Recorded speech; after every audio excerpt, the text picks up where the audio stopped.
a new setup. Welcome back to Club Rhubarb After Hours. I'm Georgia. I'm Lauren. I'm Chelsea. I'm Jan. And I'm Grace. We are here today with obviously Grace and Jan, who are our CEOs and co-founders of Collaborative Women. Thank you. Very welcome. We are very, very pleased to have you here. So we have obviously asked the community members and just members of the community in general questions to ask you both. So it's not an interrogation, it's a bit of fun. Keep it light-hearted, guys. And we'll start, shall we? So can I ask you, I mean, Chelsea's literally written here, who are you? Who and are it's you? literally, that's literally been in our heads all afternoon. But who are you? What, you know? Who are you? Who would like to start? You go. Okay. So I'm Jan Tasker. Live in Stretford. Grown up in Greater Manchester. Wasn't born in Greater Manchester, but born in East Lancashire in Rawtenstall. And Grace and I came together and formed Collaborative Women some probably 14 years ago now. 15 years ago. Yeah. What about you, Grace? So Grace, who is Grace? Grace is the daughter of Caribbean parents, particularly from the island of Jamaica, and have a long history of activists, community political activists that run through the family. So as a who are you, I am the embodiment of ancestors that have gone before, with a sprinkling of Grace and Jan in terms of our formation. I'm a mum of a formidable daughter, and I'm also a grandma of two formidable grandsons, and all of that makes me a sprinkling bit of this and a bit of that. Beautiful. Fabulous. I did think you were going to say feral then. However, they are not feral, so that's fine. It's all about my grandchildren. A small bit. I do know them quite well now. That's me. I've got the feral ones. You've got the feral ones. I haven't got any feral grandchildren at all. Feral children. Yeah, but we have feral children. Feral children. My granddaughter is 5. My children. My children were feral. All right, we'll just move on from that, shall we? If anybody really wants to know, Jan is my mother, so you know that's who she's talking about. Me and my brother. I told you not to use the M word when we're in public. Oh, God. We're not on a plane. Okay, next question. Moving on. Yeah. Where did the name Collaborative Women come from? Like, why did you call it that? Well, Grace and I, like I say, we'd worked together for a long time. We came together to look at a project. We're both housing practitioners, and we'd come together to look at a project we'd been working on before we'd left Trafford Council. Went back one evening to look at this project that was, the scheme was failing. We stood on the pavement and thinking, what on earth are we doing? We're here after hours. It was about 7 o'clock, I think it was a summer evening. Yeah. We'd made a load of, sort of rectified all the problems, made all the report. It was due to be written up, and what are we doing? So I said, this is wrong, wasn't it? And we decided we'd meet the next day, and there and then we decided that we'd do something about housing crisis for young women, and we came up with a name, didn't we? And it was, we were collaborating together, we were collaborating with others, and it just rolled. It rolled. Collaborative Women. We wanted something that would be a bit different. Because there was key things, as Jan said, we operated in a space as senior leads within our local authority at the time, senior officers, but there was a lot of discord and combobulation in terms of what housing looked like for ordinary people, access to people more marginalised, and as two women of the North, Greater Manchester, we felt in terms of definitely the project that Jan was overseeing really from her building surveying perspective, and brought me in to have a look at it. We said, as two women who wanted to make a difference, and we made a lot of difference when we were around the table at the council together, from the perspective of being two female leaders, it was for us to put together our over nearly 40 years at the time, in our 20 years each in our respective discipline, to say we'll do this for ourselves. So ultimately, that's how Collaborative was born.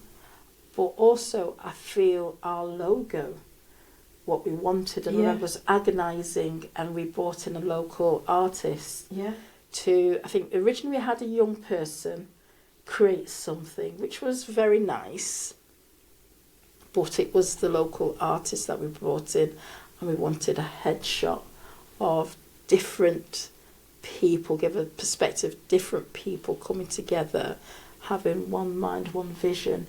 And it's really about not just us and a post-it note, that's always been part of our story. The post-it note in terms of what can we do, and we're very solution driven, but putting our logo together, I think that's how the story came together. But he was graphic designer, wasn't he? Like Yes. a local guy, and he came and he sat with us for a couple of hours probably, talking and what we were doing, and he came up with the Collaborative Women, and that was it. We saw it, and it was fabulous, wasn't it? It just certainly said it, and has rung through everything we do. It's about inclusivity, and we collaborate. We join forces. We work with whoever we need to work with to get a better solution, and the point is always what is going to be better for women, and it's always been housing. We're in a crisis now. Austerity measures, it absolutely slashed. Services have been slashed, particularly. Well, we're still living with the effects of it. Well, we're still living with the effects, but all the Black and Asian housing services, the support services that were around at the time, they just disappeared almost overnight, didn't they? So our crusade was really not to replace them, but to try and take things to the next step with our mindset, our experience, and our reputation as two professionals within the space for a long time. To be honest, you probably answered question number 2 there, really, haven't you? Number 3. So... Oh yeah, I forgot to ask my question. That's okay.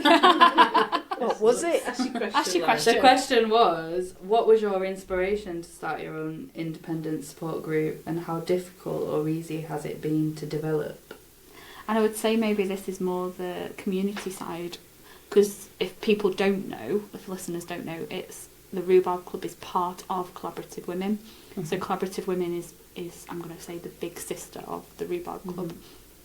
So, but it didn't start out the Rhubarb Club. It started out as a small community hub. Do you want to kind of? Well, it really the community side is by accident, to be honest, because Grace and I are housing practitioners, and we set out. We were solving a problem within a housing. It was a housing scheme for marginalised women, and I think the owner at the time had decided he wanted more money out of it. It just wasn't going right, and we knew of women, of young women, that were homeless because of domestic abuse against them. They were trailing round trying to get accommodation wherever they can. There was nothing. 18 to 25-year-olds at that time. Well, even now, there was no priority, and they were just sent away. I know I remember Trafford Council had tried to get a mediation group together, so they were trying to mediate with parents, but parents were often, in our early days, it was parents that were the problem, wasn't it, a lot of the time. And we just couldn't get any money together. We couldn't actually afford, we didn't have any money, we were both working, we had jobs as well, but we couldn't get enough money to get some property. We did think it would be quite easy, but we couldn't get any money. We kept knocking on doors. Difficult. And it was Trafford Housing Trust and your housing group and Trafford Council, they liked the Moving Forward programme, the training element that we developed for our residents. And they said, well, why don't we lift some of this and run it as a pilot in the community? We can identify some vulnerable women that might take part, and I think they gave us a couple of £100, and we ran some a lot of workshops. We actually didn't get it as it was a freebie as such. We had to work for it, so we had to do the rounds of going to do public events and prove our case, and be voted for. So it was an inroad in terms of looking at what the space of community work looks like and having a better understanding from the point of view on the other side to some of the difficulties community, local grassroots organisations face in terms of having to prove yourself for, yes, it was a few hundreds. As I remember, I was in Urmston and was doing some of those events where we had a stall and pitting for the public to vote for us. Yeah. So that's where this started. But although we were in the background, our key focus was around looking at providing housing provision. It really was the community arm and the community side of us that elevated our first introduction to the wider public, because we went through, as Jan said, THT at the time, Your Housing, they had little pots of money for community groups and we pitched for it, but we already had started to set up a little space at Stretford Library. And meeting people just by chance in some of the small workshops that we did. And it was through what was seen, what we were doing in the community, that we were invited to see, can we make a difference? First place was Partington. And working with Bernie Tomlinson and her group. And probation service. And we delivered some really crucial workshops, some of the Moving Forward programme. So I mean that brings us quite nicely on, really. I think, can I just add to say, like, as someone who has been a resident of your housing programme, I'm extremely grateful that you did push through and, you know, those difficulties of getting that and setting up that community, because I think if I hadn't have had the Moving Forward programme and the community aspect of it, I'm a massive community person and I can't thrive without other people. And if I didn't have that kind of anchor, I would have felt really isolated and really lost in my journey. And that was probably, the community aspect is probably the thing that helped me get through to the other side more than anything else. Getting a bit emotional. That's alright. No, because if it wasn't for that, it would have felt like I would have just been going from this point to this point without anything to bridge the gap. I think that's the and point, I think it's really important as well for women who experience domestic abuse to be able to realise, because it's not always a one size fits all. It's you don't realise sometimes how you might actually be in an abusive situation. It's not always relationships. Like mine wasn't a relationship, but with a partner, it was a relationship with the housing that I was in.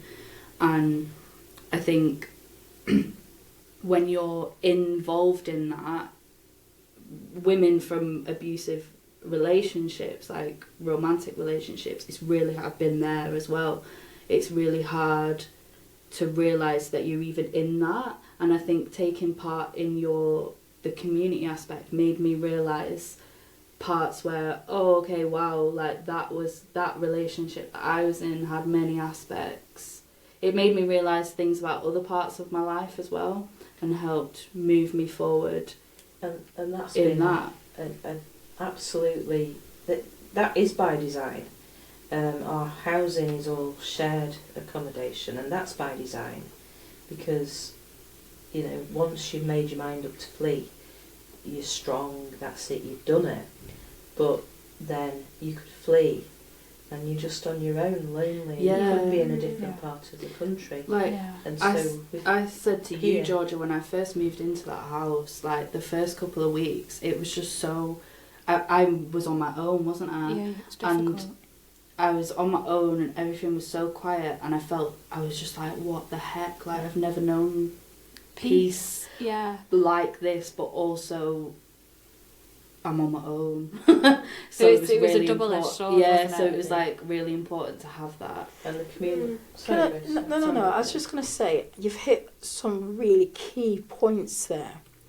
And one of the things that I think how we are proud of what we've achieved, domestic abuse, and you're very, very right, for a lot of people, women are our focus, women and girls are our focus, but it's our development is not to say it's the only space. We're trying to raise awareness in terms of abuse against another person, violence against another person is wrong. But in terms of our humble beginnings, we have to pay homage to the women from Partington. Yes. And in terms of, it wasn't our thought process regarding community work is not around what many had complained before, organisations swooping in, they're doing 2, they're doing 4. Ours was around building the partnership and the relationships, hence how Collaborative Women as a name embodies that process, to work alongside those women who, in particular, who had backgrounds where partners or former partners were embroiled within the criminal justice system, and they were then left, or they became a consequences of somebody else's behaviour, not by choice. But it was working with those women to see what could we do together, and helping them see there are different pathways to opportunity. That really put the stamp on for our work and getting our... We both, in our own rights, had very good levels of respect as officers of the local authority. But as a business, we always use the words, we didn't want to be seen as a Mickey Mouse organisation. So building up that trust within a business setting, Partington paved the way. And then it built on where then we built up our advocacy work. Yeah. Women were coming to us because of just a few workshops that we had done. Yeah. Opened up opportunities for them to have a space and a voice. A safe, non-judgmental safe space. It's been developed by women. Women that liked having somewhere to go. It wasn't, it's not a craft group. You could learn something. If you look at the diverse workshops and the programs we've done over the years. So what's your favourite memory then? Which one, what is it that you... What's my favourite? What's your favourite? Oh, I think the plastering and tiling. And that was Moscow St Vincent's. Moscow St Vincent's in their workshop, their depot, wasn't it? We took over, and a group of about 20 women. Yeah. And what did we do? Oh, well, they learned how to tile, I know, yeah. Can we do another workshop like that? We're going to have to find it. I've got some decorating to do. Tiling, they did changing a lock. Oh, that's amazing. I mean, Let's get some life skills in. Yeah. And it's hardening as well, if you really think about it. Changing a lock. And actually one of my favourite ones was was one of the women that was one of the ambassadors, one of the original SWAT ambassadors at the time, and she learned how to change a lock, but then her neighbour was in dire straits, and she changed the lock for her because she was in an abusive Look at that, the relationship. ripple effect. And she went and changed her locks. I love it. And one of the things, and sorry Jan, but one of the key things, as we've grown, and in particular we've created workshops whereby if the women were to go to the open market, so access, phenomenal with Mosque Hair and what we had access to, we had Lush, we had Body Shop, we had Street Law. We had a phenomenal group of organisations, both from the private commercial sector to statutory agents, that came and delivered and worked with us. And for us was creating a pathway and little entries and nuggets of introduction to something to say, well, this is accessible because there's no charge, but should you want to build upon it, it's at least giving you a bit of a boost of confidence. And here's the contacts you to can go have for forward that, to. And that was some of the beauty whereby, definitely with the Partington ladies, I would say... Pride of Partington. I think yes, they created a documentary, didn't they? Group's still going, they did a Yes, documentary. yeah, they did. No, I didn't know that. I would say one of my... I think I'm going to say two. Actually, they're all equal, but if I have to push a couple in front, Million Women Oh, that was Rise. Rise March. Which was where we got a group of 35 women, 30 women. I think there were about 4 children, so I'm told about 35 people who travelled from Manchester, women from different backgrounds. A lot of them came from Partington, never travelled out of the city before. We were supported in the project with Bernie Tomlinson. Trafford Council. Yeah. Massive respect Put them on a to train. them.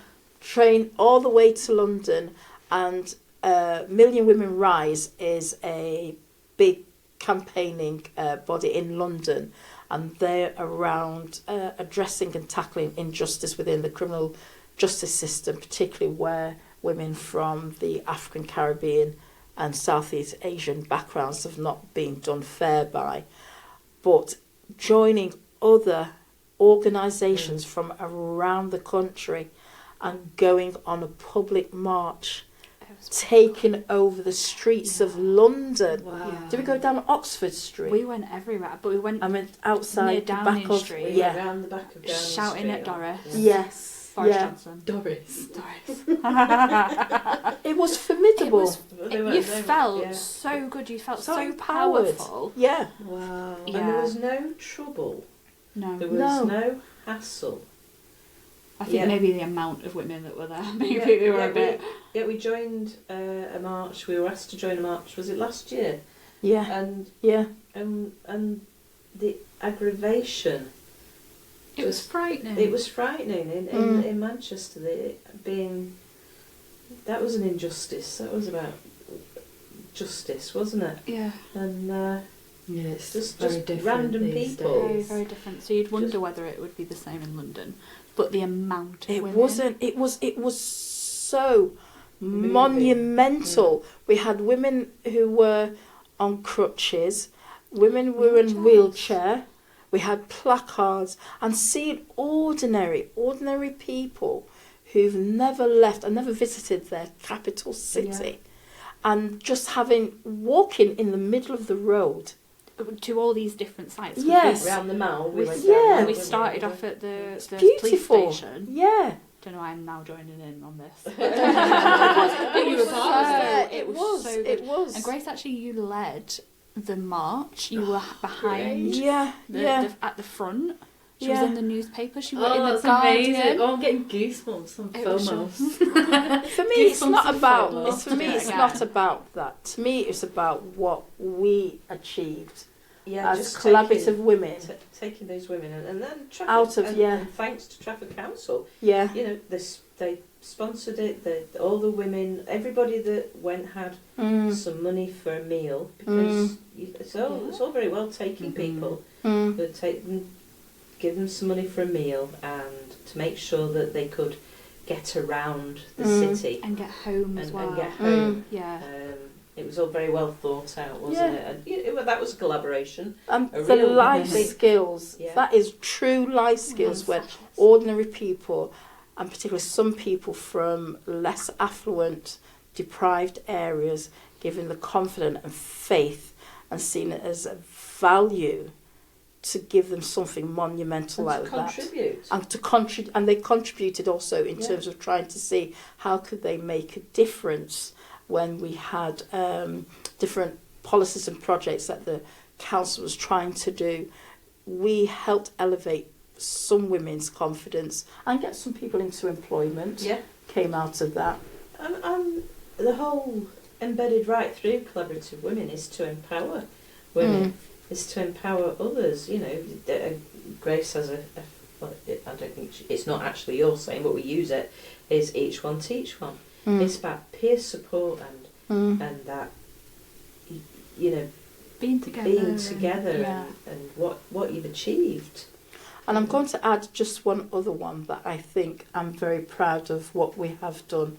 We created the very first Windrush celebration in Trafford, where you were part of, and that was in partnership with Gorse Hill Studios, where we brought together ordinary residents of Trafford, from the youngest person would have been about 9 to the eldest participant performer, I would say, would be somewhere in her 50s. No.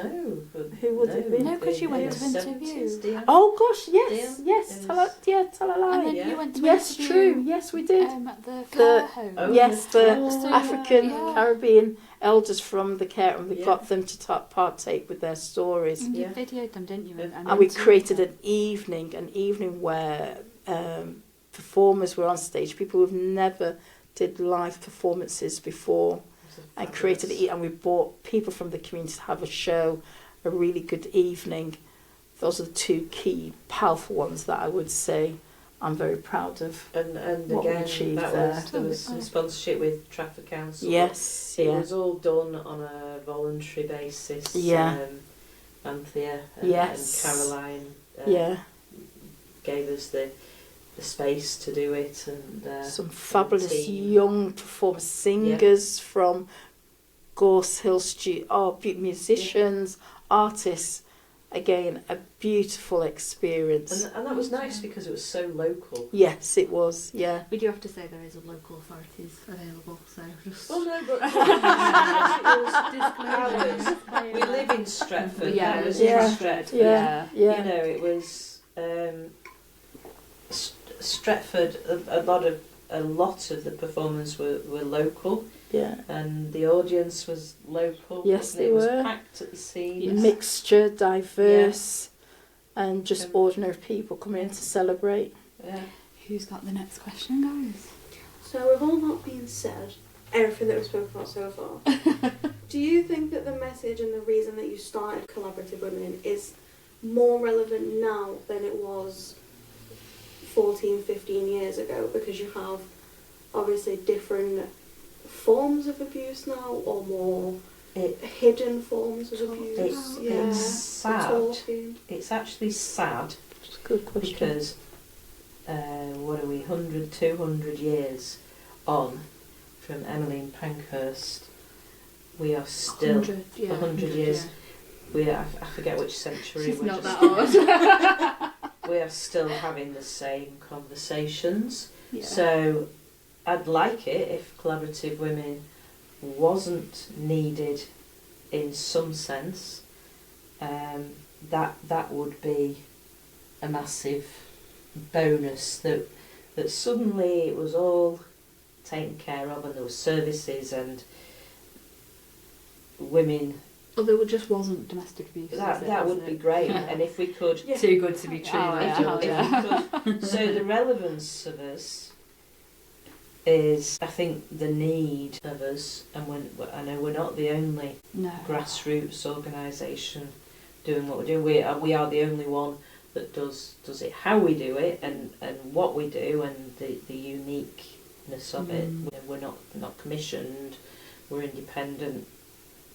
We've used all our own money, all our own blood, sold a kidney each, and they haven't. Just to clarify. Just to clarify, they haven't. But that's big businesses in parts of the world. It has been a struggle. It is still a struggle. We've had, well, the three of us sat here, and including yourself, Chelsea, you know what's happened this week. It's been quite traumatic.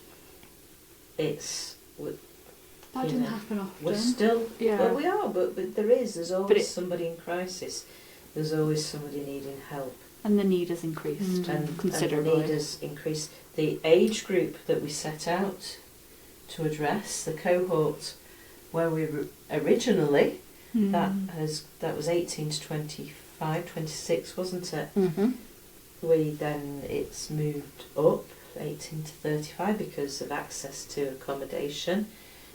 And now we're helping women in the 70s, not in the accommodation, but in the community space. So what was the question again?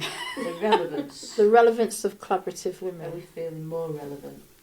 I would say we very much are relevant because we have. It will never, I truly believe, in my lifetime, and that's unfortunate to say that, I do not feel that we will eradicate. We're going to do our best that we can to address some of the issues, and as we've looked at, in particular with the Rhubarb Club, we're trying to say domestic abuse isn't not one size fits one gender. The social prior of people hurting people goes across the whole plane. And I think for ourselves, we're not even scratching the surface. We haven't even begun to go to the different layers of the iceberg. We're just in our little corner doing our little bit. And in terms of the relevance and importance of collaborative women and our other peers in the space, it's more needed now, I feel, than ever it was, because I feel there's a disjointment in terms of education. I think there's a lot that has also been put upon society, dividing us. I feel there is a element whereby if it's not the old against the young, it's men against women, women against each other within our own spaces. Not all women who suffer abuse are treated equally, and for a lot of women and the wider community that we have supported over the years, we've had a lot of people who have not had voices round the table. They've come to us as probably the last lifeline that they've been able to have, because we've been able to give them a space, or we've had an open door policy. Let's see what we can do to help and assist. And I think that open door policy, that inclusive, there's no exclusion. I remember talking, because we've done a lot of work with the women in probation groups, haven't we? And so there's an open door for the workshops, open door for the community. It's a non-judgmental, safe space. Doesn't matter who you are. And I remember having a conversation, well, the likes of us aren't accepted. And you know, come in and see, you're equally valid, you're equally worth. Yeah, everybody makes mistakes. Kind of answered the next question a little bit. A little bit, yeah. Do you think people prejudge the organisation before getting to know you on what you do? I think they don't understand whether that's a prejudgment. I think there's a lack of understanding. We, being a independent organisation, it's been extra hard, hasn't it? Because we're not commissioned.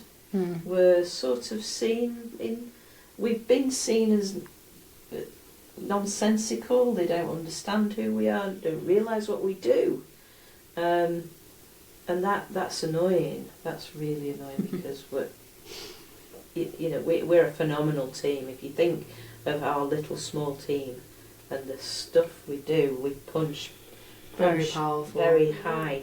Punch high, aim low. There's a Jamaican saying that you're little but you're talawa. Yes. Meaning, like, say, you're small, but you're very mighty. Yeah. In terms of what we do. But we've no privilege, have we? We're not a privileged organisation. We work damned hard and we push hard and we knock at those doors loudly to say we're here. This is who we are, and we get excluded. We're excluded from funding. It's the exclusion and the bias and the discrimination we've faced. Please give us money. I guess that kind of small but mighty impact can be very intimidating to some people, maybe, and that could potentially be reasons for that, because you are so impactful on your community, on our community, and having that impact and being so small, like it can be intimidating. And there's women, when you are powerful women, you do get prejudged and you do get that kind of assumption of like, oh, yes, you do. You're a powerful. It's intimidating to people. You're powerful women. You get people are put off, I think, sometimes, not through any fault of your own. It's just. I think what I've noticed, one of the key things we wanted to do when we the housing side of things was our first and core area of want to make a difference. That's what we did. Yeah, the community evolved. But what we wanted to create a space, both from both sides of the business, was something whereby we weren't a Irish women group, or it wasn't an African women's group, or it wasn't a Caribbean. We wanted to create a space whereby domestic abuse or hurt and harm against another person, it's a global issue. But it's going to be translated in different ways in different communities. So we wanted to create a space that, regardless of where your background or your particular experiences, by coming together, how we can share and learn. So for us, in certain spaces, it was either having to push the door open to say we exist. Within the female sisterhood space, sometimes we're not all as exclusive as we'd like to be, but that could be from the point of view of organisations competing against each other, for particularly within the funding space. They're not understanding what you're there to do or why you're doing it, because we at one point were the newbies, and there were organisations who existed before ourselves. Who are we? But for us was always around exactly what Jan said earlier. It was about creating somewhere that all women, girls, because we do work with schools, and now moving in a space where it's all communities where Pacific projects allow to empower people where before a lot of people felt excluded.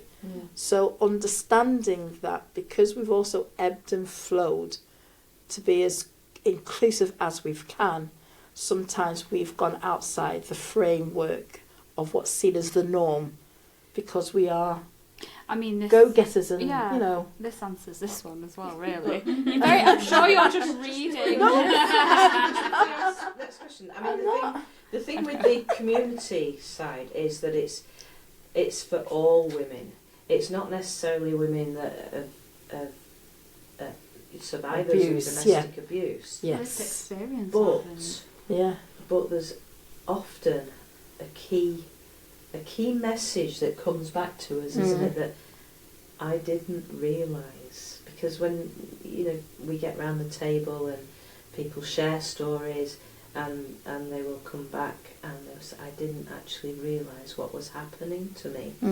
And wherever we've been professionals, the Muslim women's group, wherever we've been at all, we've always had women that will come to us afterwards and they say, I didn't realise how I had been affected in my life through this, through coercive control or just being not allowed to go to places or not allowed to join in is one of the big things, isn't it? And I think that's why it's really important to have that community side of it as well, because it's intergenerational, That's it's right. multicultural. You're all sharing stories, and it does kind of highlight where those gaps are. sharing skills. Yeah, I mean, you know, lots of the works, because we've not had funding. It's very spasmodic, is funding for doing things, but we've had women that were florists, and so they've done a floristry demonstration, one year they set up and decided they're going to make wreaths, but they were charged a nominal fee, and then they ended up having to, because that was in Stretford Mall, wasn't it? Yeah. And they were knocking out these wreaths, weren't they? Like, people were buying it was a them. conveyor belt, because people didn't want to actually do a workshop, they wanted to buy the wreath. They were buying them for like 35 And quid. donations and all the money, any money that is ever raised, it all goes back into to create, you know, another workshop or another training event, and A continuation of something. where could anybody learn how to tango for free? You know, that was a funnel. And then we had a tango teacher, didn't we, Unsel, and his Malonga group, there's Malongas, which is funny. Georgia kind of had a flashback moment. I really then. did. And Sean's having flashbacks as well. a Malonga is like a special event, like a carnival event, where they come together and dance. Tango. And dance the tango. So Unsel is part of a group, it's part of a network, it's a Northwest thing. And a lot of his colleagues and his group. fellow dancers, his group, came to a Malonga, and they put on a Malonga, and there we were. Malonga evening. We literally had to turn the lights on for people to go home. And it Just saying. So just get out now. Our lights go on. and Trafford's social and sports and social club, they allowed us to use the space. You know, it's just my favourite things are when people just say, well, we're not going to charge you for the space. And the Furswood community, we've been allowed to use that, haven't we? She's been brilliant, Sharon. She just came and said, She's so look, fab. you can use the community hall, and we're not going to charge you because we love what you're doing. And we don't make money, you know, we don't make any money out of it. We never made any money out of anything that we've done. I mean, this kind of goes on to how we were to evaluate. So we've kind of How would you evaluate? So we had a community member, Colette, reach out and ask you a question. Okay. What life lessons did you teach your daughters that you think has been the most important now they are adults? You can. That's the only thing. Yes, you can do it. Can you do it, Georgia? You can. You can be. She's clearly not learnt her lesson. You can be, and you can do anything that you aspire to do. Anything you want. There you go. And believe in yourself. Mixed messages. Pardon? What? 90s millennial mixed housewife, messages. You could be a doctor. Well, you can. You can do raise anything. 5 kids. There's You no- can have 5 children and also have a full-time job. Yeah, just like your dear mama. It's Yeah. like my dear mama. Who once said, was it you or Seb, that you like that advert on your mum where you juggle the juggling things, and I'm that parent, a single parent, juggling everything. I don't think that was me. It's probably Seb, yeah. I mean, can't definitely wasn't a word that was used in our house. No. You can't do it. That was not a word that was used ever. That was the same in my house, and I just used to say cannot. She just used to lock, My mum just looked at me and like, she used to lock us in a cupboard if we said can't. Oh, whoa. No, I didn't. So what was the question again? So what life lesson did you teach your daughters that you think has been the most important now they're adults? What about you and your daughter? Celine. Life lessons. I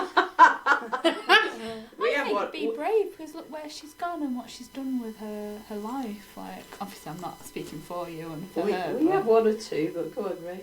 No, I think that is true. I think if life lessons, and I am going to take it to the point of ancestors and those who've gone before us, because if I look back at the women in my family, they have been a formidable block of individuals who, regardless of things that have been put as barriers in the ways, they have done what they needed to do to say, get over them. And if I look at my beautiful dear Celine, she has, I would say, I think she's been a chip off the old block, but I've been a chip off mine. And if I look at my mum's been a chip off my grandma on my mum's side, and I would say on my dad's side the same. I think is do what you need to do. There are always solutions to a problem. I think I'll add to that is that I grew up with some phenomenal role models for women, like my grandma, my auntie, you know, and then these stories that, you know, are passed down from my great grandmas. You know, you keep them alive by talking about them, so they're just, and they got on with it, they got on with life.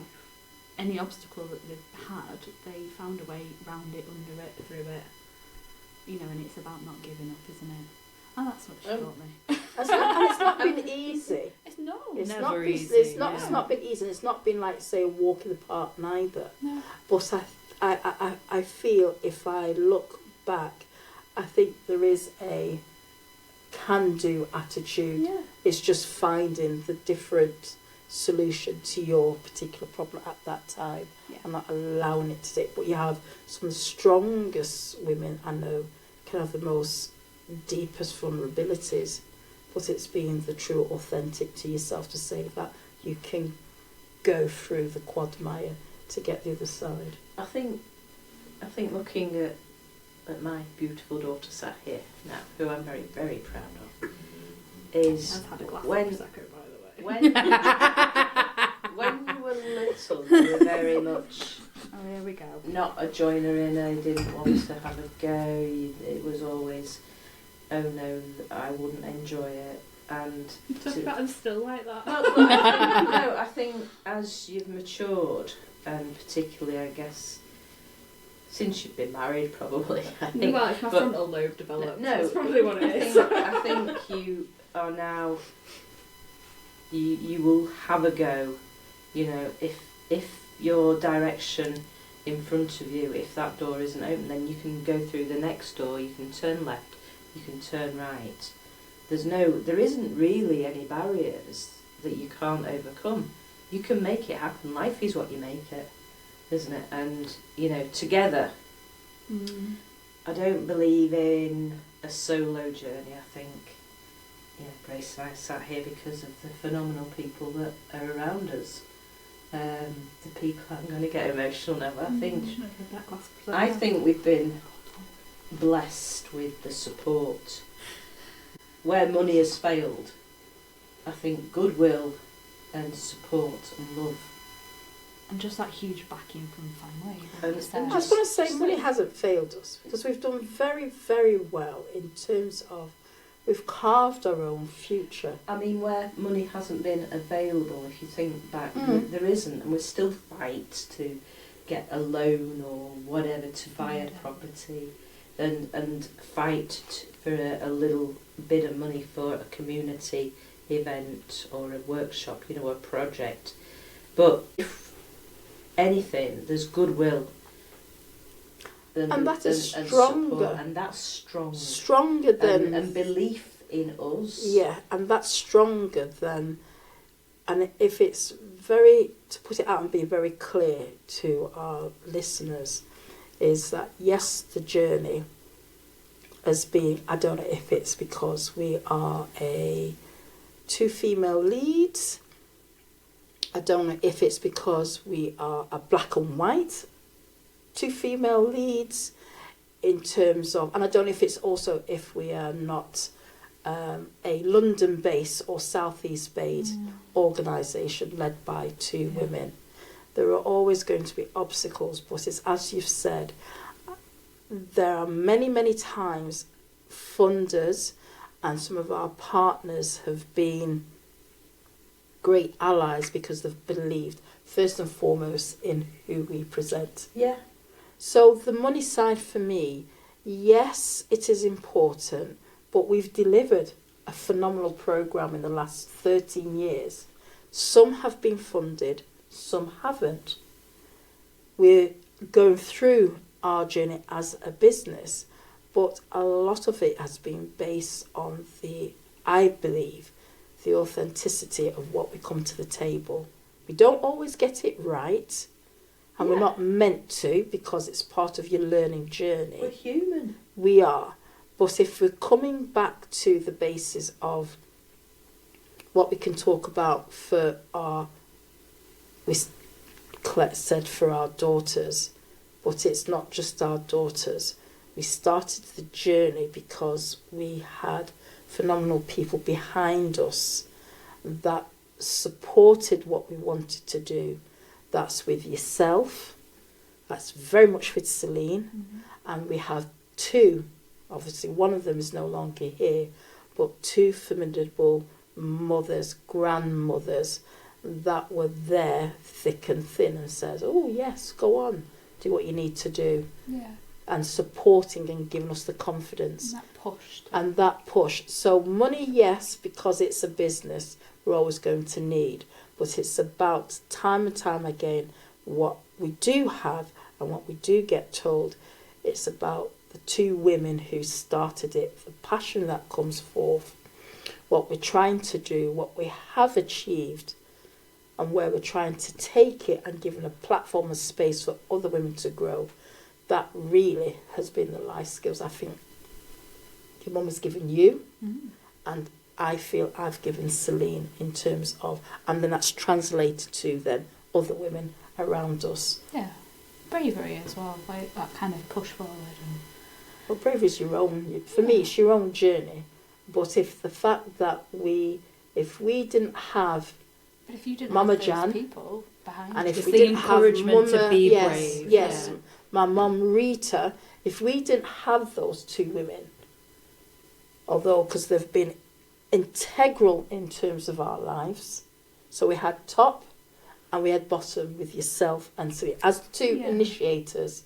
So there's a linear of women and strength that has helped shaped and forming, and that's what I believe has been seen in terms of the success of collaborative women. I mean, your mum used to come in like a lot to workshops and things. You could bring her in. At that point, she was in a black wheelchair. chariot. Yeah, in a black chariot. And she'd go to me, just a cup of tea.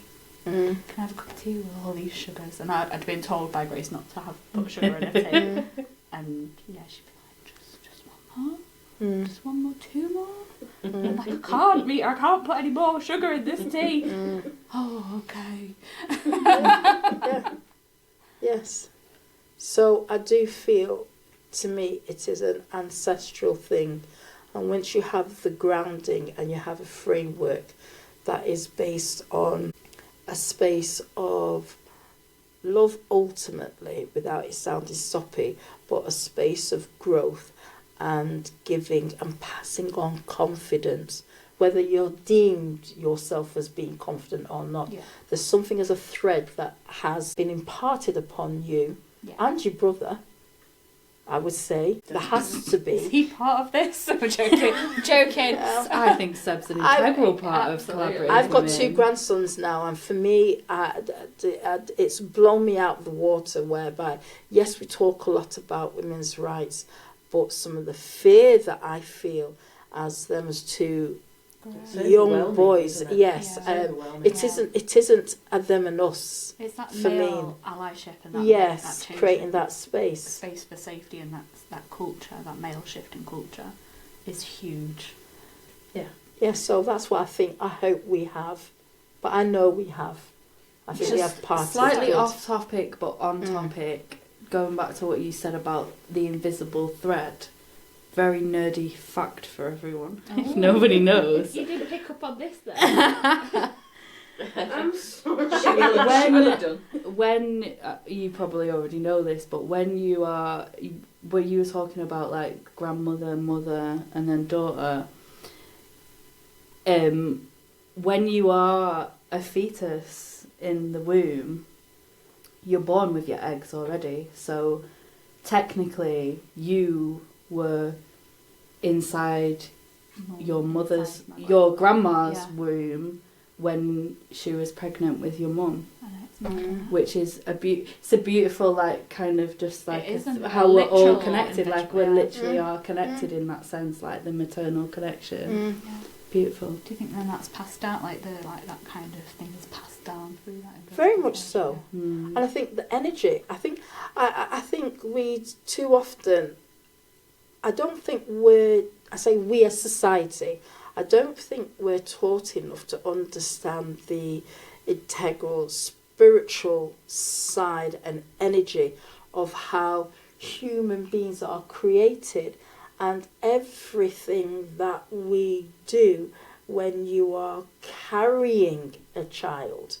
Even if you don't understand how it works, I said physically from grandparent to grandchild, and the vessel being the mother in between, I don't think we understand fully enough in terms of what that means and how you create. And I do believe things that I do, and I think some of the character I've nurtured as an individual, but I do believe parts of my DNA have come out because of people who've gone before me. Well, that's it, isn't it? Like maybe it's not. It's been subconscious within them, and then it's passed to you, and you're the one that's unlocked it. It's interesting that though, isn't it? Is it DNA or personalities that nature and nurture? Yeah, because if I look, I was having a conversation with my cousin about our mothers who are very close. There are 14 months between them, and how my mum's quite outgoing and a gadabout, and has been poorly, so it's really clipped her wings. But her sister is not. She's not a joiner inner. She's not, a get about, or she's quite insular in that respect. But our grandmother, our maternal grandmother, was up there, life and soul of the party, and.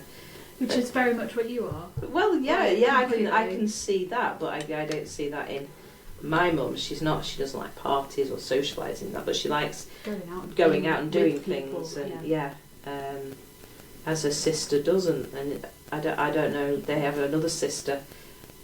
I think she's probably a bit more outgoing. But and interestingly, her brother, he was very. Very closed as well. He wasn't an outgoing type of guy. So yeah, it is interesting. So. But my mum would no more stand up in a room and recite a piece of poetry for fun than she'd stick pins in her eyes. Now, but I'd be quite happy to do that. You'd love that. What about you, Georgia? Stick pins in your eyes. Bloody hell, like to do that. Oh my God, you've seen me try and give speeches. And you did it very well. Like this, and with Francesca holding my hand. I think then my son is quite total like me. He'll life and soul of the party is always people around him, and we'll go and talk to whoever, and his wife is quite reserved, quite private. Well, it's quite funny when we went out. Just going off topic completely, but me, Sean, Seb, and Sam, and we went out, and me and Seb were there talking to people and going up to to like these stores, and those two just wandered off, just left us to it. And like Sam was sort of saying to Sean, "Oh, they're just going to speak to anybody, won't they? They don't care." I was like, "Yeah, because they had fancy knives, and I wanted to have a look and have a go at the fancy knives at this store." Would you have done it on your own, or was that because Sed gave you the sort of confidence to do that? Or would you probably would have gone on my own, because it was happy to do I wanted to go and have a look at these. They're like Japanese knives. Like, who doesn't want to go and have a go at that? And then Sean was quite worried that you were interested in Japanese knives. Is that right? He's nothing. It's a shame. I think we've got time for a question each for Lauren and Chelsea, if you want to choose one. Let's have a look. Which one would you ones? like? Some of them we've already answered, I think. They're good at that, though, by the way. It's shutting us up that's the problem, isn't it? Yeah. It's not that. It's they elaborate so much that they've answered all these other questions afterwards. Like, how does the team approach managing high volume, diverse cases, particularly when multiple urgent matters arise at once? Like headless chickens. I disagree with that. I think you're extremely organised, ladies. I think that's the well, maybe that's a facade. That's the power of the team, isn't it? In being and like was said earlier, you know, without the team around us, how do you deal with that? Yeah. How do you deal with some of the things?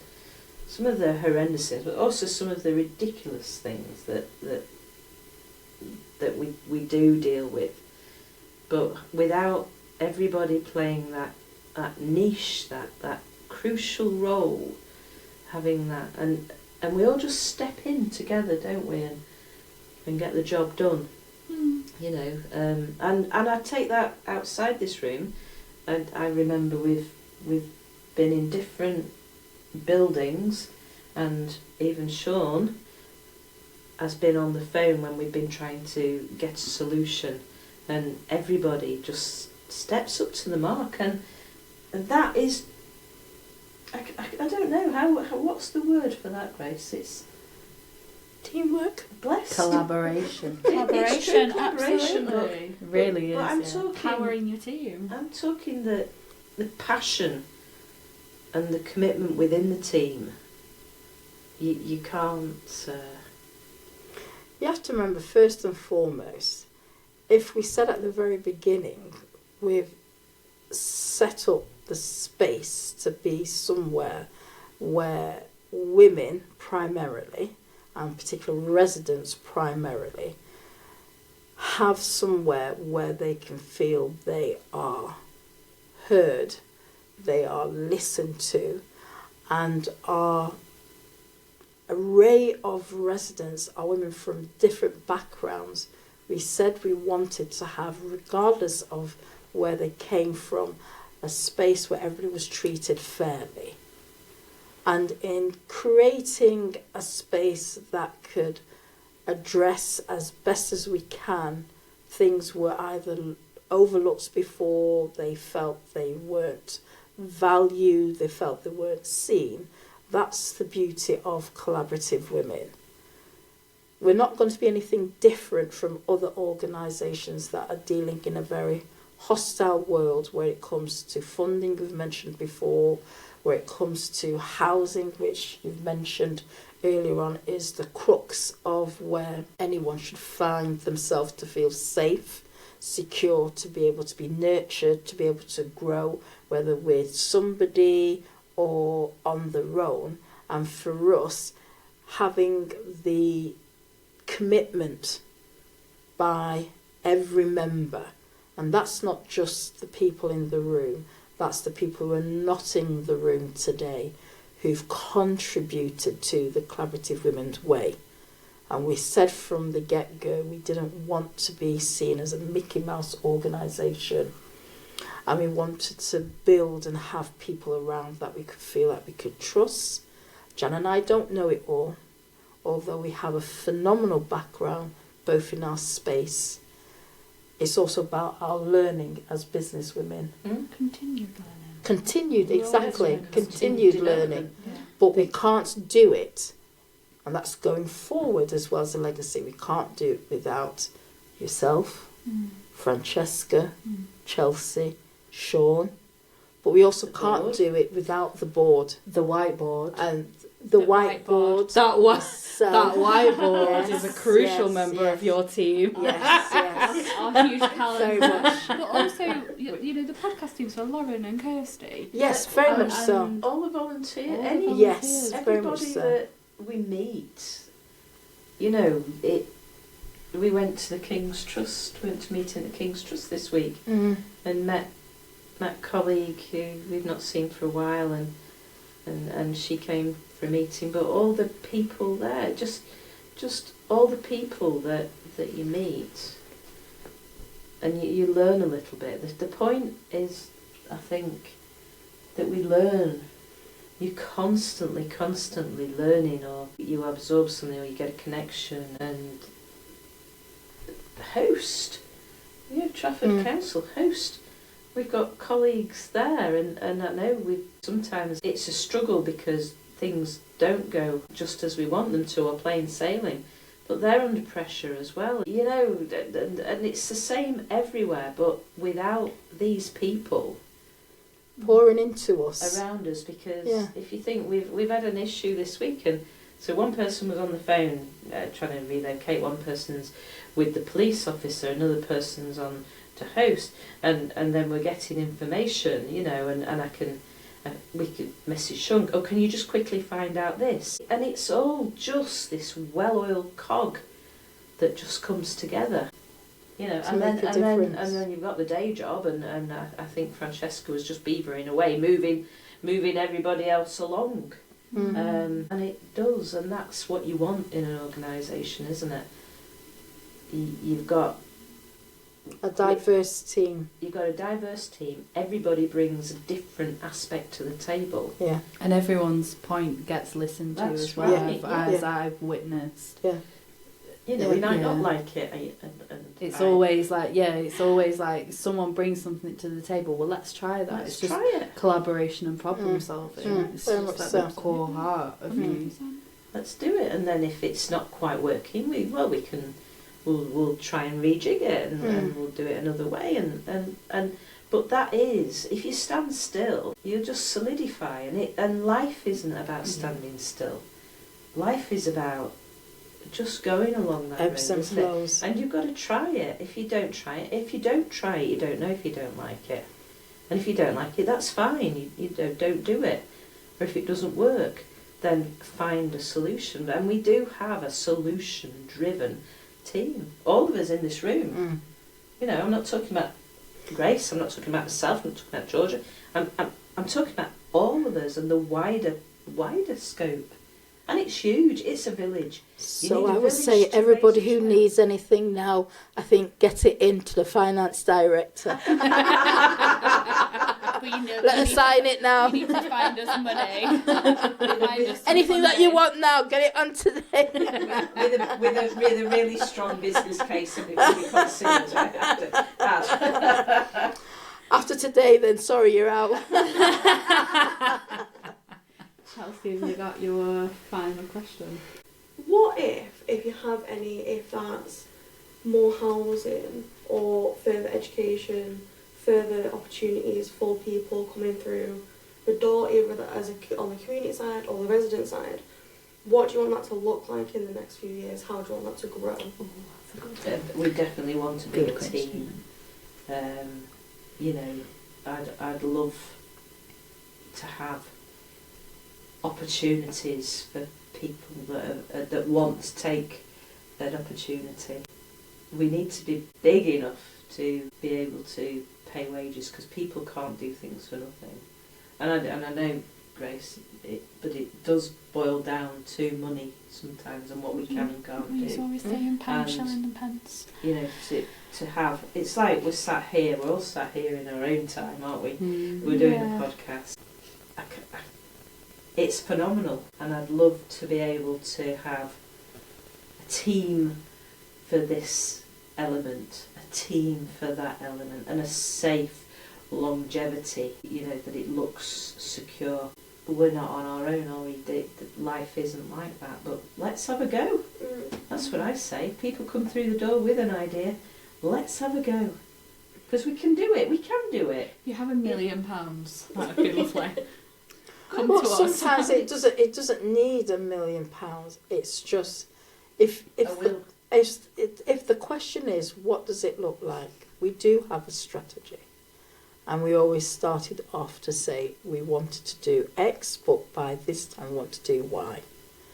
And if we're saying the next couple of years is to increase our housing portfolio, that's always been our baseline core activity. Without a safe home, it's very difficult for anybody, male, female, young or old, to thrive. So for us, the key target is looking at providing the next tranche of accommodation, whether that's us purchasing or leasing, because we do have some good partnerships coming up. But it's also to look at, and I definitely agree with Jan, it's to create opportunities for more local people to be attached to us from the point of view of earning and learning. We've got to reach more of an audience and really demonstrate we are a diverse, truly diverse, integral part of what Trafford is doing based here in Stretford.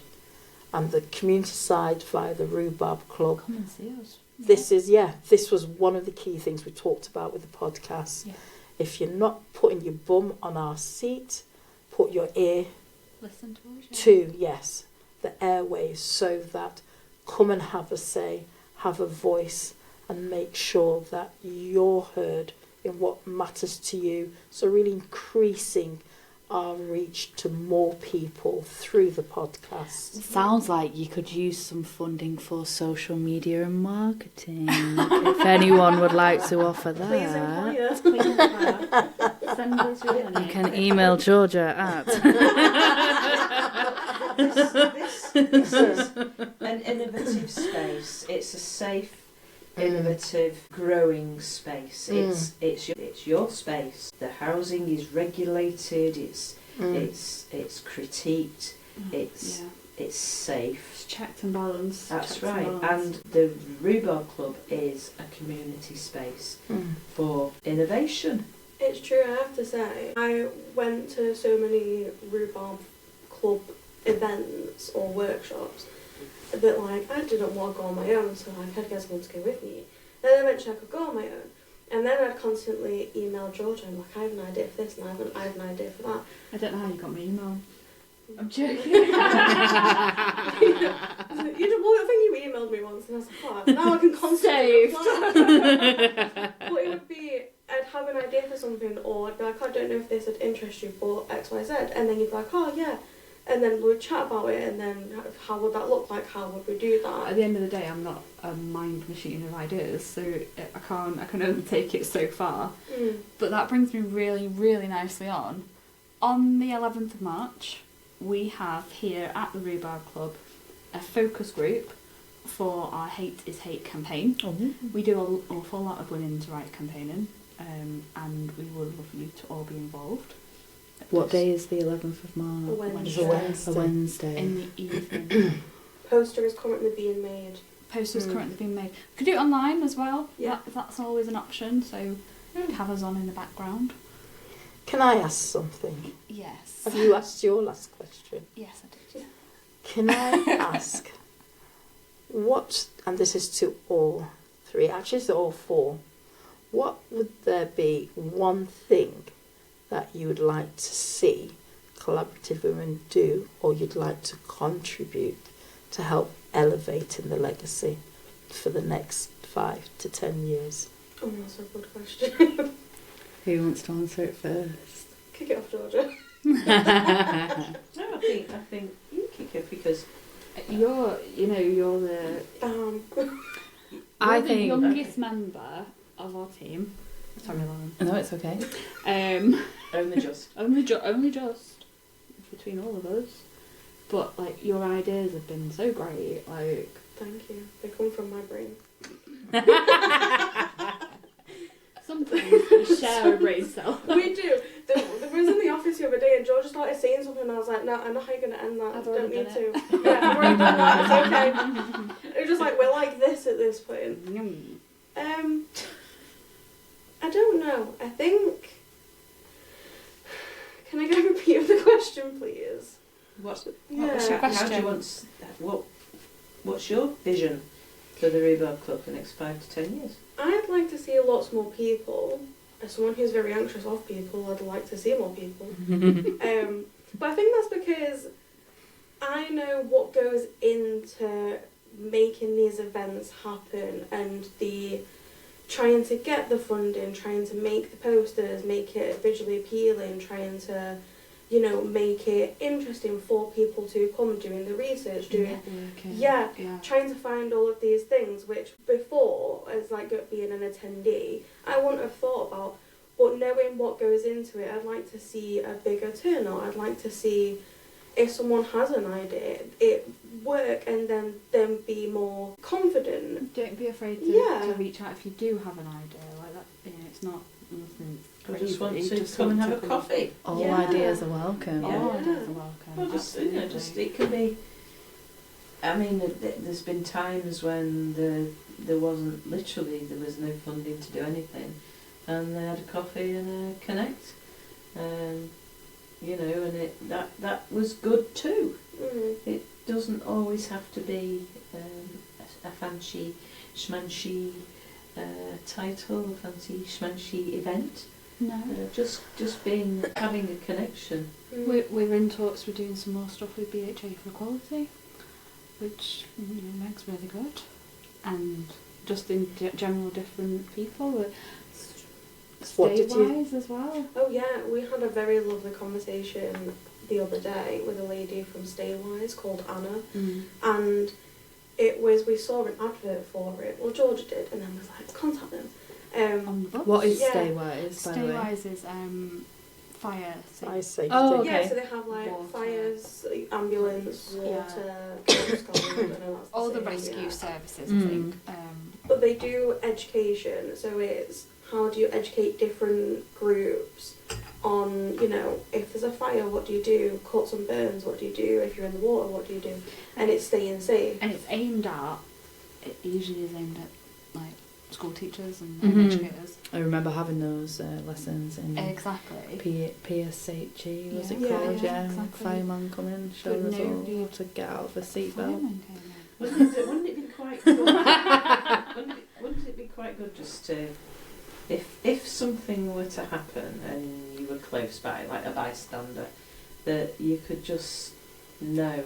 And you'd feel confident. It's the light. That's it, yeah. It's It's the- lack of confidence. Or it's that the stops target people doing hardening that. for yourself. It's the first stage Yeah. of another point in looking after yourself Mhm. and a building. Mhm. That's what I heard in And terms of... yourself. And Yeah, yourself. yeah. So they would like us to come up with them a programme that they could take nationwide, That's amazing. which is really exciting. Mm. It's really so. This is what goes on behind the closed doors. Yeah. Come and offer that to my housing association, please, when you set that up. There you go. Yeah. Well, there's We'll someone do talks and demonstrations. We'll do a talk. Yeah. Chelsea's I going will to lead invite on it. them. I won't name and shame them, but they definitely I'll- need to come. I'll come with my fireman's hat, like a There little you go. plastic one.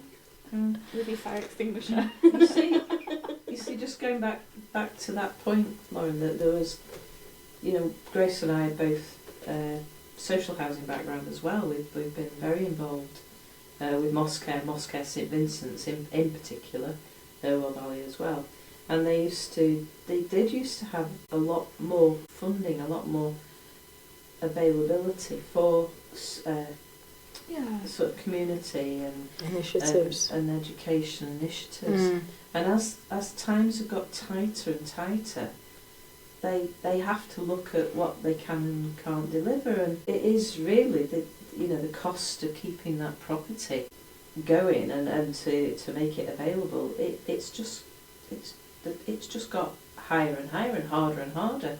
So it's everybody. Everybody has felt the pinch, and and regulation and restrictions and. So therefore, because we will have to wrap this up now. Okay. Before you do, can I just ask? Because I didn't ask what was your answer to the question. What was the question again? Questions. What do you see What's your vision for Collaborative Women and Rhubarb Club? I think Next 5 to 10 years.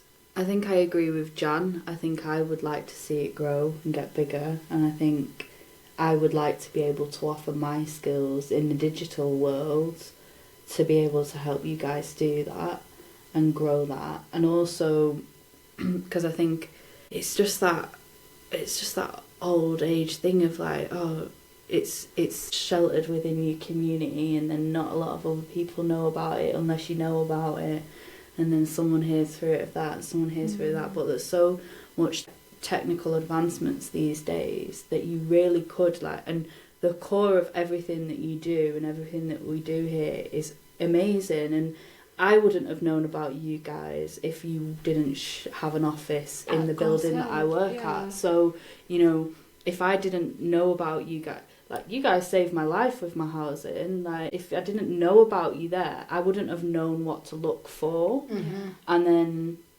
so pushing this incredible organisation out, I think it's a crucial part, and I think it's crucial for someone to be able to give you some money to do that. Crucial for growth, isn't it? Because it needs to grow. Like, we're in an ever changing time of evolution of people have so much access to learning these days, and the evolution of like domestic violence is quite scary these days, because it really, really does hide in plain sight, and a lot of people more there's educated on it. so much access to the information that the manipulation tactics have got extremely good. Especially As we've with learned this week. technology. Yeah, so with the technology advancements that's going on, I think it's only right for that to be a massive push next for you guys. We do the best of what we can with what you've got, but it's a key part of like promoting yourself and putting yourself out there. Yeah. I as well would love to see Jan and Grace do TikTok trends. I think that's the main reason.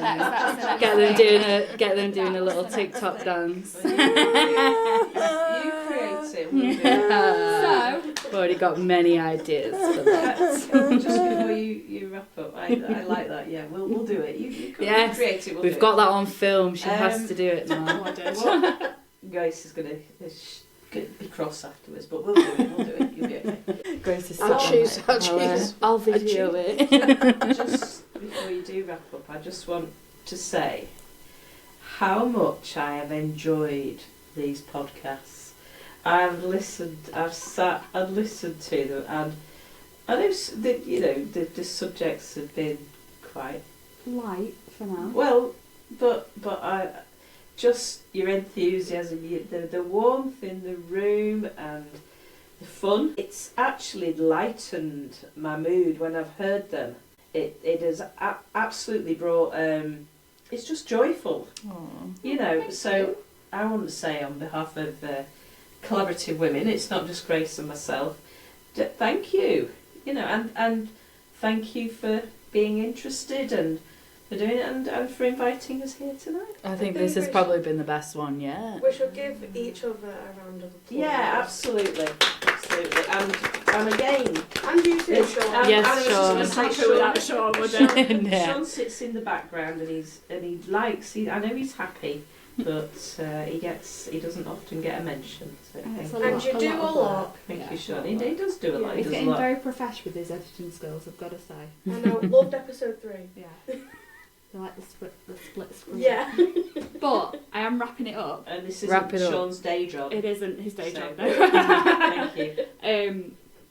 Come on the 11th, please. We want to hear your voices. We want to know. What time is it? Wednesday, the 11th of March. 6 o'clock. Yeah. 6 o'clock. Will be advertised on Instagram. And At the Rhubarb At Club. At the Rhubarb _ Club. Rhubarb Club. At the _Rhubarb Club. But please come. We want to hear your voices. We want to say or hear how hate crime has affected you as a woman. How has it affected your health? How has it affected your mental health? How has it affected every part of you as a woman? we want to hear about it, because this is what we're going to campaign about. Because hate is hate. Hate is hate. Hate is hate. There's no place for it. Next week we will be discussing homelessness and domestic abuse. Oh, We're hitting the big time now, guys. So please tune in, and we'll see you all next week. Bye. Thank you. Thank you. Bye-bye. That sounded like you were on the phone. Bye, gotta go. Oh,